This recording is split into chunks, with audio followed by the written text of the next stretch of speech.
እጥያለሁ ተረሳሁኝ አትሉ ደሞ ሲወርድ ሕይወት እንጂ ከመስቀሉ የመቅደሱ መጋረጃ ተከፈተ።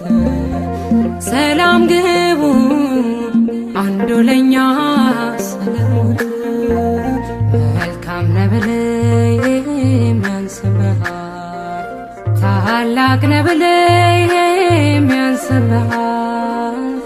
ቅዱስ ነብለይ የሚያንስብሃል ልዩ ነብለይ የሚያንስብሃል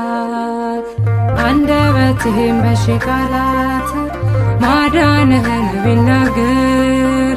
መቼ በቃል እንደው ልብን ያስደንቅ